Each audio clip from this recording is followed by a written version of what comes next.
Okay, hello. I'm Lauren. I know most of my videos have been in the realm of tutorials and whatnot, and they still will be, but as we know, I'm never tied down, so I do want to do a lot of different types of videos. I want to do like vlogs, day in my life, art tutorials that aren't for knitting, and video essays, but I think before all of that, I want to do my intro. I feel like I said I was going to film this a while ago, and I just never got around to it.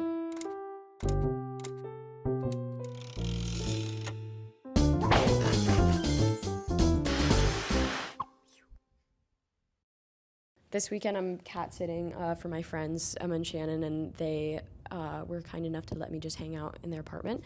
And I'm taking advantage of that and using it as a space to film a video without feeling weird that my roommates are hearing me film it, which I know is something I need to get over if I'm gonna, do this as a career, but I'll figure that out. But for now, I'm gonna take advantage of having a space to myself to talk. So yeah, hi, I'm Lauren. I'm 23 and I'm a multidisciplinary artist.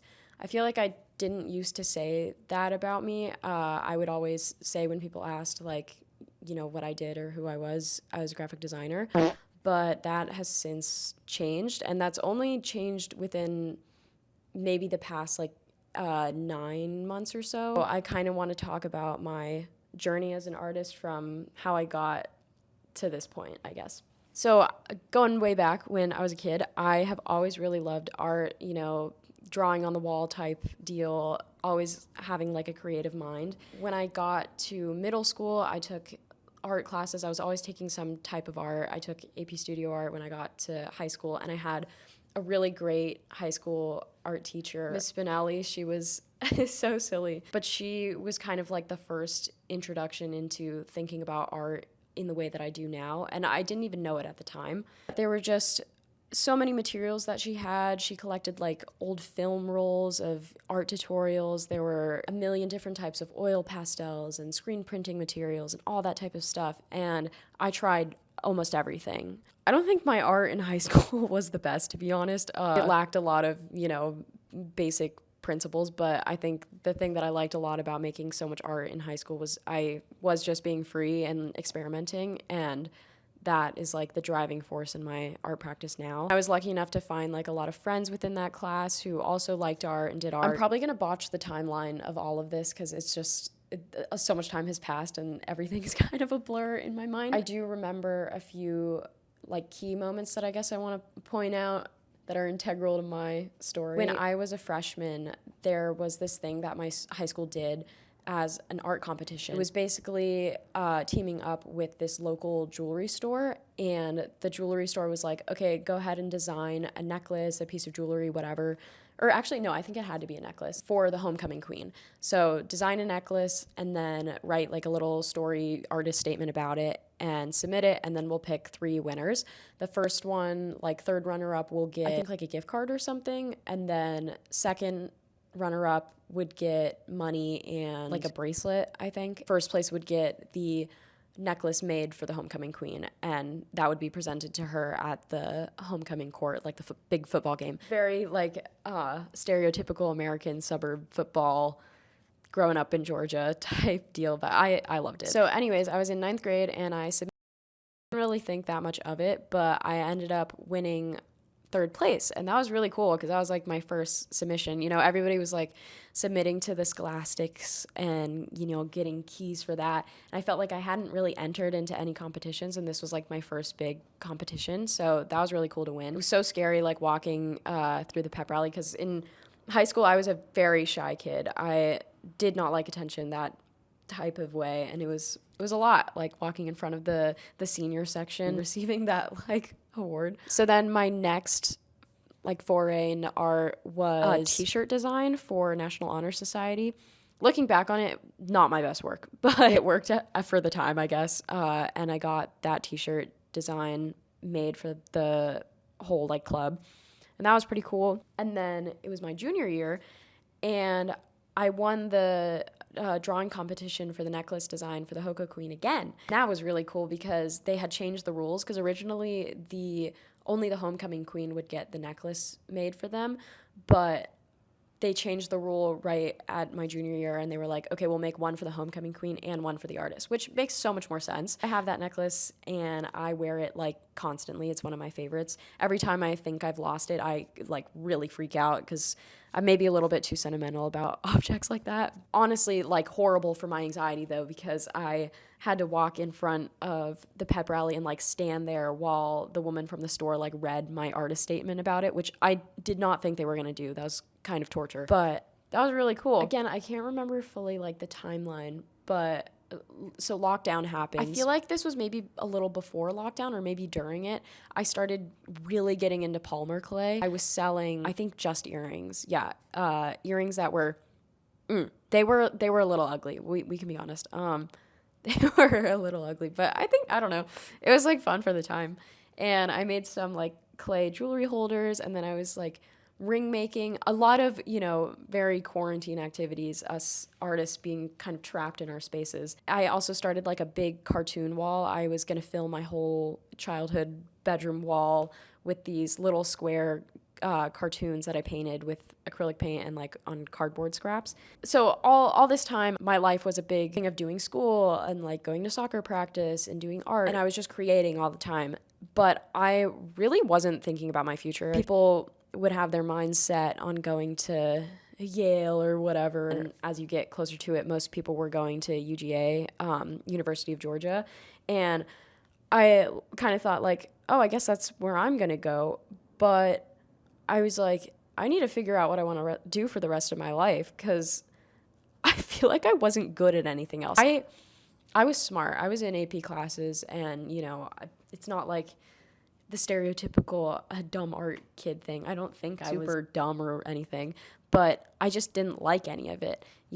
I'd do the math homework and I'd do the science homework, and I'd think the concepts were interesting sometimes, but for the most part, all I wanted to do was make stuff. I just wanted to do art, and I was like coming from a family that was very STEM and business oriented, and it never really occurred to me that art could be a career. It was kind of like, I'll do art in middle school and high school and have it be fun, but at some point I have to, lock in and pick something else. It was kind of my art teacher, Miss Spinelli, who first introduced me to art school, because I don't think I knew that art school was a thing. I kind of just thought people went to like state schools or something and then studied art there. I didn't realize that there were whole institutions that were fully focused on art. That was really fun to learn about. First one I heard about was SCAD.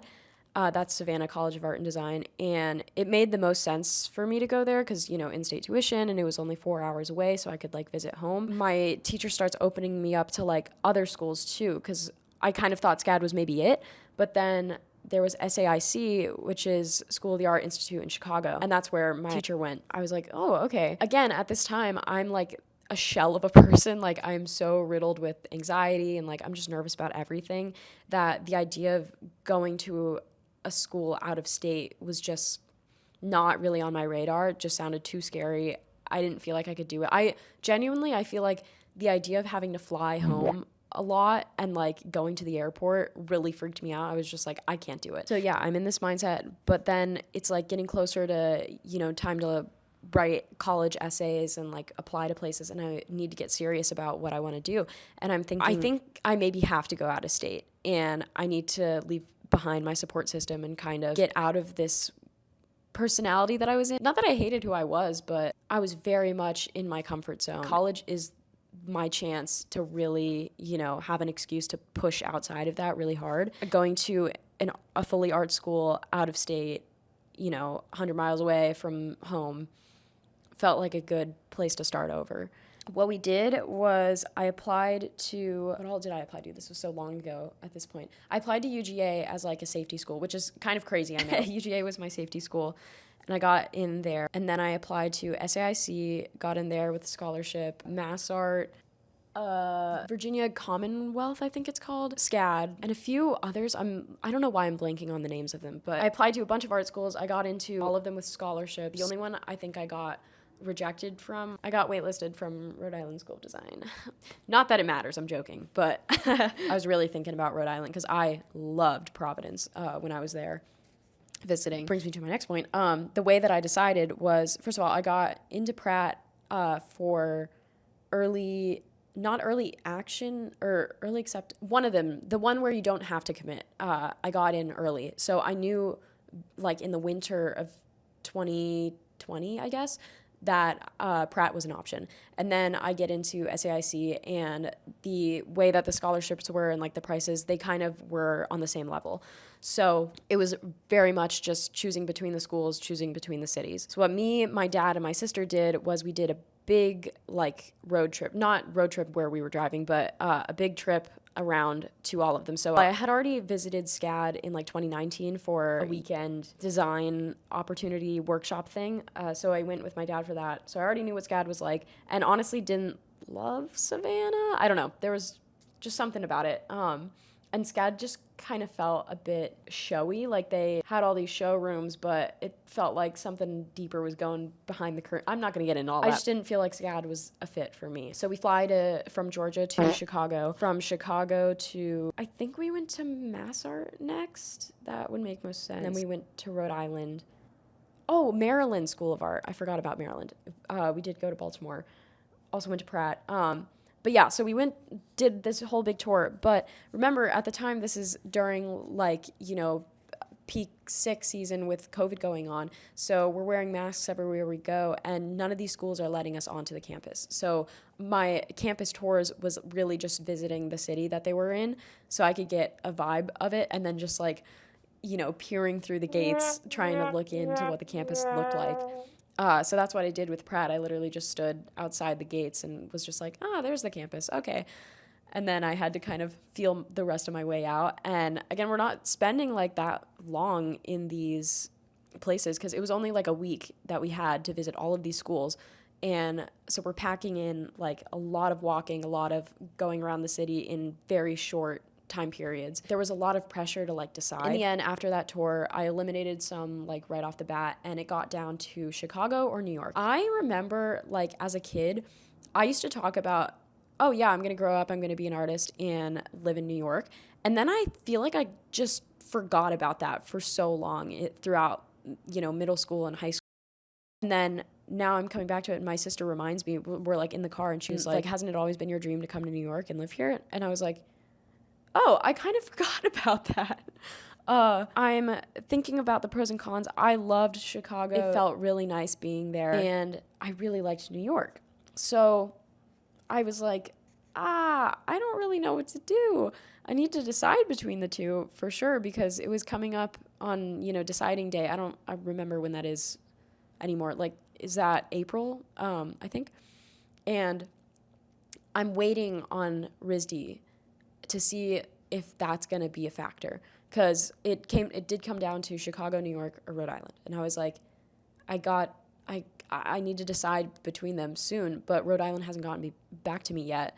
And I really want to know their answer, because if they had said yes, I would have gone to Rhode Island, I think. Would I have liked it? I don't know, but I really liked RISD as like a school. It just felt like somewhere I really wanted to be. I get the decision that they've waitlisted me, and I'm like, okay, I'm going to go to Pratt. I go to Pratt, and I'm going to make a bigger video about this, the whole, you know, do I regret going to art school? Super original idea. I'm sure nobody's done that before. I do want to talk about my experience at Pratt in depth, because I really did love it. So yeah, my journey at Pratt, I'll say it was complicated. I did love it, but I also hated it at the same time. You know, it's just one of those things. You know how they say college is the best and worst times of your life? That is very true. I like looking back on my time at Pratt because I see how much I've grown as a person, not just within art, but as like a person. I am no longer as shy as I used to be. I feel much more myself. And I think what helped so much with coming into who I am now is being surrounded by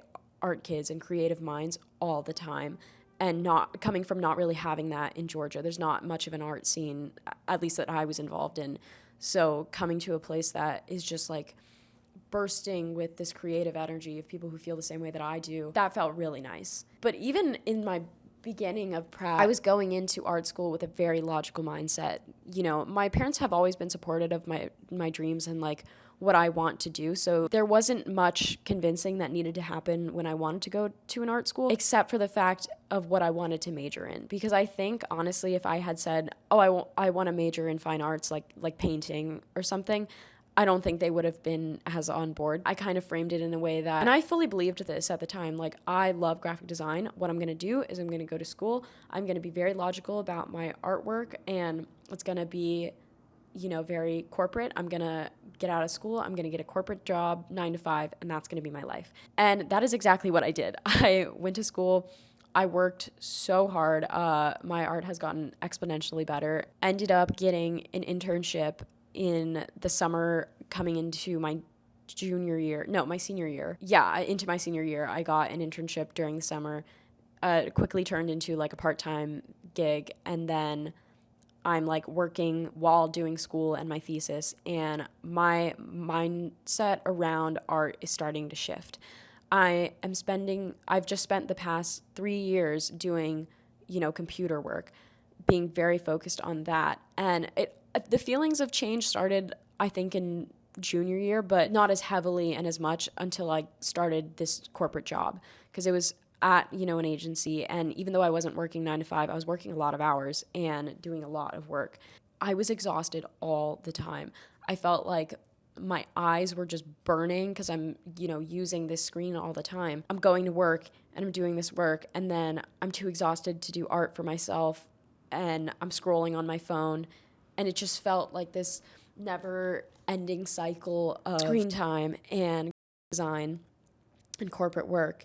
I was feeling like my thesis was horrible and I couldn't get a grip on it, didn't know what I wanted to do. I felt like I wasn't going to finish. Okay, again, I'm botching the timeline just a little bit, so I have to backtrack.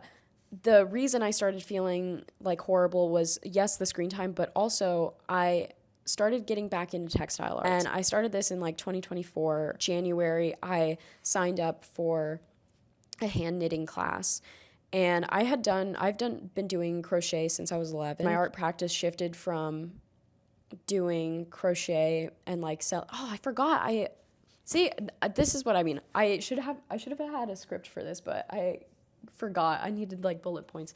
I also, along with like the Palmer clay earrings that I was selling in high school, I was selling crochet bags. I forgot to say that, which is kind of integral. Yeah, so I've been crocheting since I was 11. I started crocheting bags, and now my crochet stuff is basically strictly only like a 1.65 millimeter crochet hook, and doing very like fine filet crochet, lace doilies, that type of like hard, intricate stuff, because I just think it looks so nice. But I've never really loved the way that crochet garments look. I don't know. There's just something about it that I don't gravitate towards it unless it's like very fine gauge. And so that's why I was like, oh, maybe I need to try out knitting, because knitting, like, I love knit garments and the way they just look so clean and professional. Not that crochet garments don't, but I don't know. They just read a little bit different to me, and I wanted to be able to learn that, also coping with like how much screen time I was using. So I had a lot of friends in like the fashion department, and I was like, I want to try my hand at this.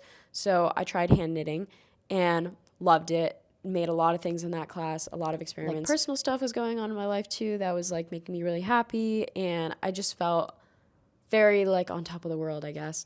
And then things in my personal life weren't going so well suddenly, and then, work isn't very fun. I'm losing touch with graphic design, like the love for it, and I don't really know what to do. So I end up signing up for the next level of knitting, which is flatbed machine knitting.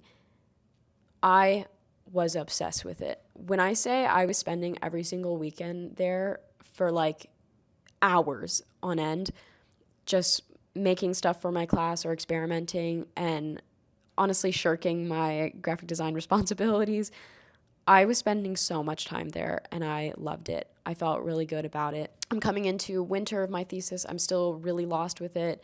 coming into spring, and I'm shifting the idea of it because now all I want to do is textile art and knit all the time. So I'm like, I'm going to work this into my thesis. And so I made my thesis called Tactility Amongst Technology.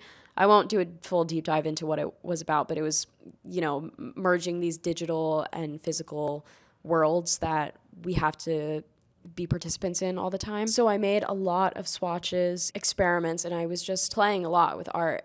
And my perspectives on it were starting to change. I don't know, I've never been a huge art history buff. I've never really loved museums because they get like a bit like nauseating. I don't know why. Maybe just too many people or like too overwhelming of an environment. But I don't know. I look at a piece and I'll move on like pretty quick. And I felt like I didn't understand a lot of art because I was going into it with this mindset coming from a family that's very STEM and like logically oriented. If art wasn't practical, what was the point? And that is a complete 180 from what I feel about art now. Like my reconnection with physical mediums and how much I love those and textile art is what flipped the switch, I guess. Now I'm the biggest advocate of art for the sake of art, weird art, art that you don't understand. That type of stuff that I used to, hate, I adore now, and I think it's really important. And it's kind of those things where you really just don't get it until you get it. I was on the other side of it, and now I'm on this one, and it feels really good. Accepted the full-time offer for that graphic design agency job because, it was a job and I needed a job and that was like the plan. So I was going into it, but my heart was not in it. I switched from going from like a school/work schedule to only doing work 9 to 5. And I was like, oh my God. Like, again, personal issues were probably like at play with this, but I was the most depressed I've ever felt, just hating everything, how my life was shaping out. And I was like, is this going to be the rest of my life? There are many reasons that I left that job.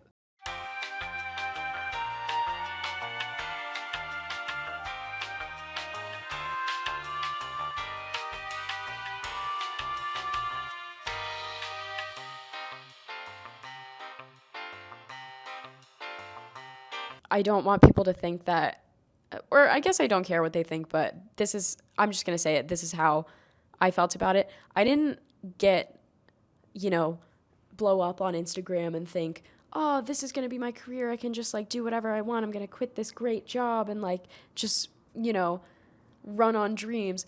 I was a little more practical than that. Like there were a lot of reasons I needed to leave that job beyond just like, doing things on a whim. I'm only 23. This is as young as I'm going to get. I worked so much to build up savings, and I felt like I deserved a chance at my art, especially with the way that I feel about it now.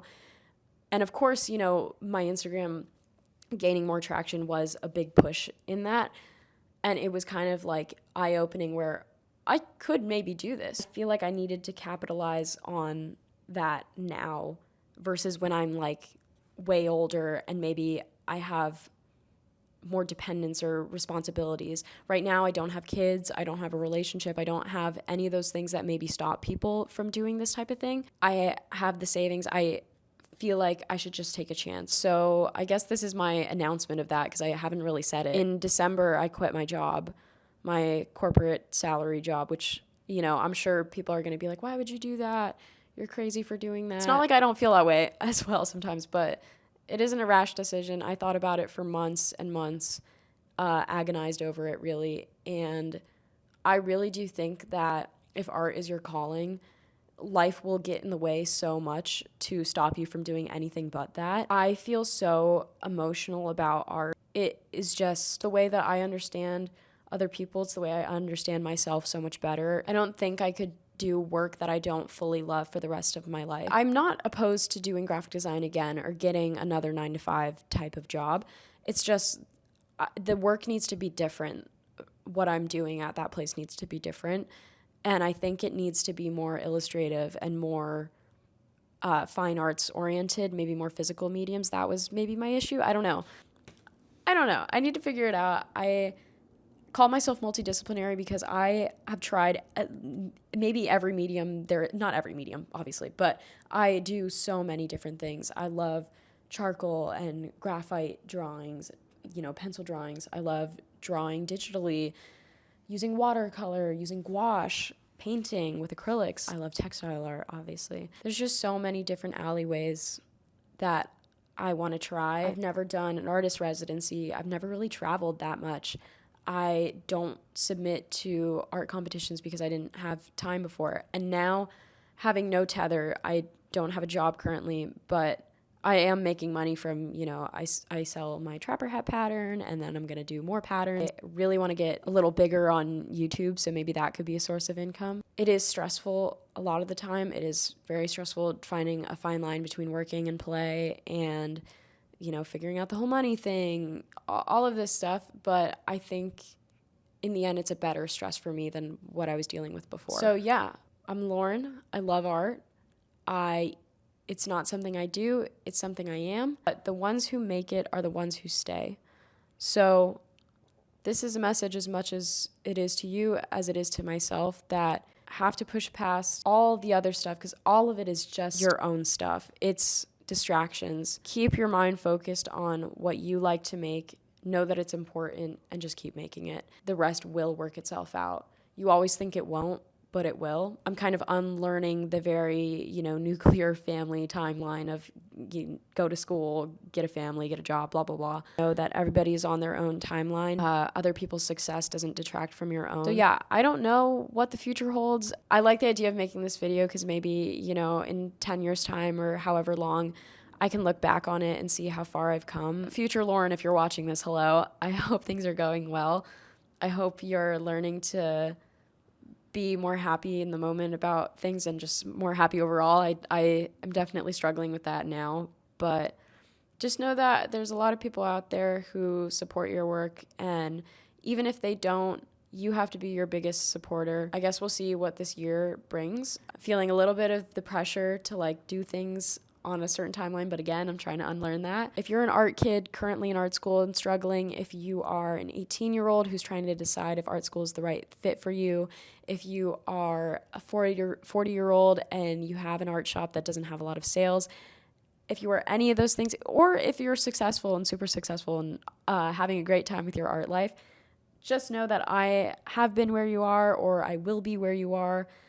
I get it, and you don't have to explain yourself to anybody. Art is important. Your art is important. Thanks for sticking around and watching this intro and saying hello. I would love if you share a little bit about your story maybe in the comments. Again, I'm trying to really get this YouTube thing going, so I would really appreciate if you subscribed, maybe like the video, comment, whatever. If not, there's my Instagram. That's also cool. It's never.tied.down. I have some really cool knitwear stuff on there, but I'm also going to be posting more of my traditional art on there as well. So if you're in the mood for inspiration or anything like that, follow any of my channels. Yeah, I will see you next time for probably a tutorial.